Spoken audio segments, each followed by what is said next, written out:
रामू के गायब होने के बाद से गांव में एक अजीब सा डर छा गया था। पहले लोग रात में बाहर घूमते थे, दोस्तों से मिलते थे, लेकिन अब सब कुछ बदल गया था। गांव के बुजुर्ग कहते थे कि रात के 12 बजे के बाद कुछ अजीब होता है, कुछ ऐसा जिसे समझाया नहीं जा सकता। इसलिए अब कोई भी रात 12 बजे जाग कर नहीं रहता था। घरों में 10 बजते ही सब सो जाते थे, लेकिन डर सोने से नहीं रुकता। वो तो सपनों में भी आता है। रामू की माँ अब भी उसका इंतजार करती थी।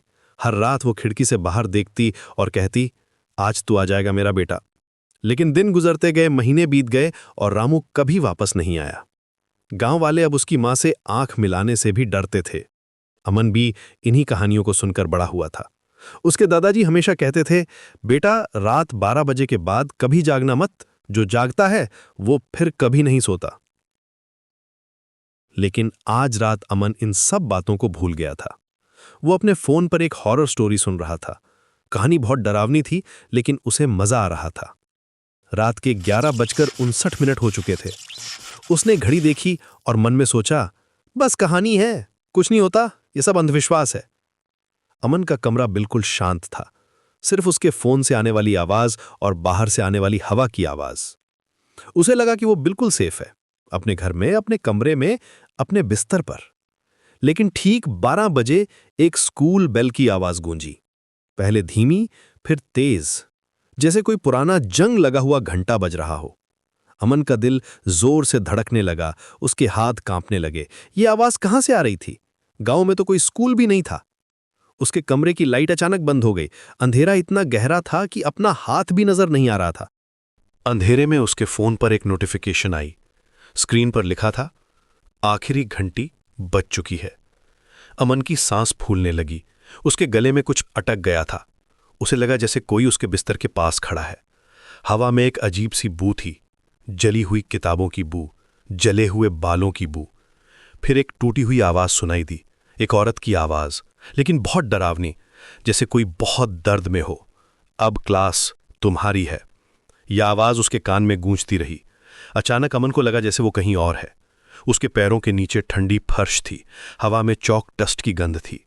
उसके सामने एक पुराना क्लासरूम था। दीवारें गंदी थीं, खिड़कियों के शीशे टूटे हुए थे। ब्लैक बोर्ड पर सफेद चॉक से लिखा था, लिस्ट ऑफ स्टूडेंट्स। उस लिस्ट में बहुत सारे नाम थे, रामू, सुनील, प्रिया, और उसका नाम भी था, अमन। तभी क्लासरूम में एक टीचर आई। उसका चेहरा जला हुआ था, आंखें लाल थीं, उसके बाल बिखरे हुए थे, उसकी साड़ी फटी हुई थी। वो अपने हाथ में एक पुराना चौक लिए हुई थी। उसने अमन की तरफ देखा और मुस्कुराई, एक भयानक मुस्कान।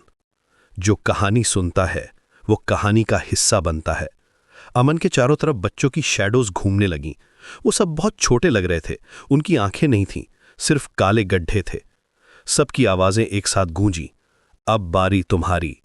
वो आवाजें क्लासरूम की दीवारों से टकराकर वापस आ रही थीं। अमन चीखा, बहुत जोर से चीखा, और अचानक अपने बिस्तर पर जाग गया। उसके कपड़े पसीने से भीग गए थे। दिल अभी भी तेजी से धड़क रहा था। उसने राहत की सांस ली। बस एक सपना था, बस एक बुरा सपना। लेकिन जब उसने नीचे देखा तो फर्श पर चौक से लिखा था, आज रात फिर मिलेंगे।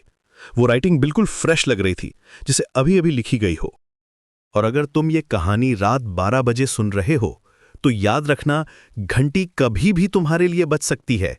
रामू की कहानी यहीं खत्म नहीं हुई थी।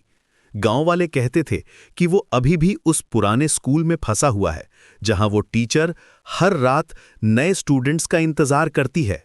वो टीचर जो कभी इंसान थी, लेकिन अब सिर्फ एक भयानक आत्मा है। अमन को अब समझ आ गया था कि ये सिर्फ कहानी नहीं थी, ये एक जाल था। एक ऐसा जाल जो उन सभी को फंसाता है जो रात के 12 बजे इसे सुनते हैं। हर लिसनर एक नया स्टूडेंट बन जाता है उस हॉन्टेड क्लासरूम का। उस रात के बाद अमन ने कभी रात 12 बजे कोई हॉरर स्टोरी नहीं सुनी, लेकिन कभी कभी उसे लगता था कि कोई उसे देख रहा है। कभी कभी उसे उस टीचर की आवाज सुनाई देती थी, आज रात फिर मिलेंगे, वो कहती थी। गांव में अब एक नई कहानी फैल गई थी। लोग कहते थे कि जो भी इस कहानी को रात 12 बजे सुनता है वो अगली सुबह अपने कमरे में चौक के निशान पाता है और फिर वो भी गायब हो जाता है। अमन अब जानता था कि वो भी उस लिस्ट का हिस्सा बन गया था। हर रात वो उस टीचर की आवाज सुनता था, हर रात वो उसे बुलाती थी। तो अब तुम्हारी बारी है। अगर तुम ये कहानी रात 12 बजे सुन रहे हो तो सावधान रहना, क्योंकि वो टीचर अब तुम्हारा इंतजार कर रही है। वो तुम्हारा नाम उस लिस्ट में लिखने के लिए तैयार है। और जब घंटी बजेगी तो याद रखना, अब क्लास तुम्हारी है।